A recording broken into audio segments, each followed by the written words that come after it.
China is keeping up its attempts to play peacemaker between Russia and Ukraine. Top diplomat Wang Yi has called on Europe to support its blueprint for peace talks.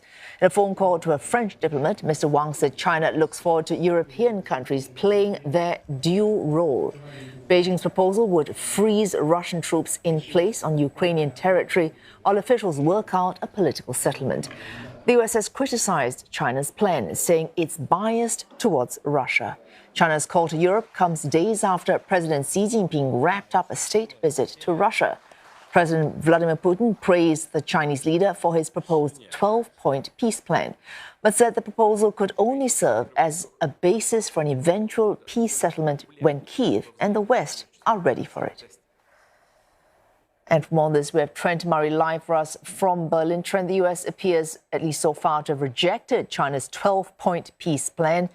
But can EU countries be convinced to work with Beijing on this one?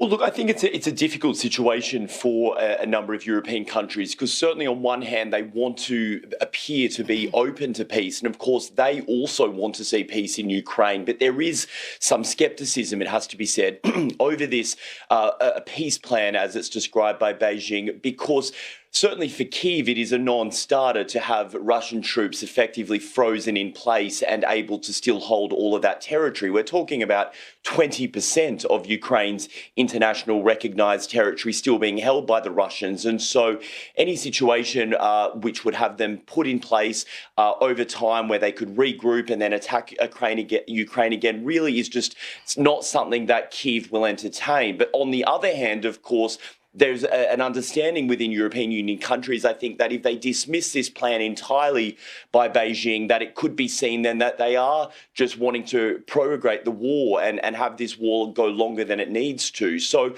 look, many difficult conversations, of course, taking place. We know that after that president from Xi Jinping to Russia, there was some rumours circulating that possibly a phone call was being set up between him and President Zelensky. We haven't heard whether that has materialised yet.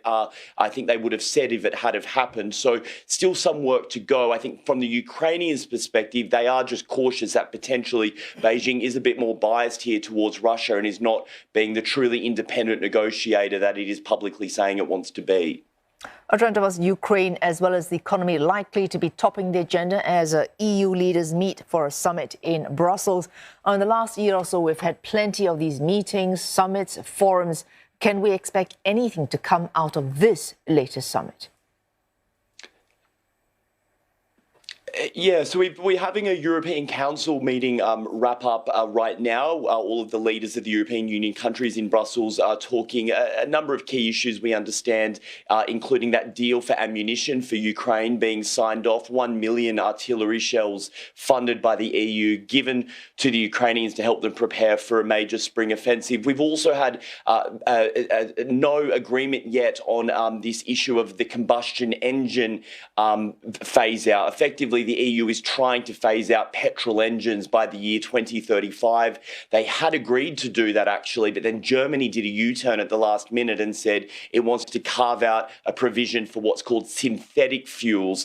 That has now sort of thrown a spanner in the works. We don't expect now that that deal will be signed off as quickly as it can. And of course, the other major one we are watching is a meeting happening today of the Eurozone countries. Those are the 20 countries that use the Euro money. They, of course, are meeting with Christine Lagarde, who heads up the ECB bank. And it comes at a really crucial time because we've, of course, have had volatility in the financial markets, but also here in Europe, the collapse of Credit Suisse in Switzerland. So some real caution, I think, from European leaders around the situation in the banking sector. And they'll be discussing that today with Lagarde, including potentially revisiting this idea of a bank insurance deposit scheme, effectively protecting people's monies in European bank accounts. Is all being discussed. But whether we'll get final agreement or not, I think that will prove a little more elusive. Oh, thanks for that. Trent Murray live from Berlin.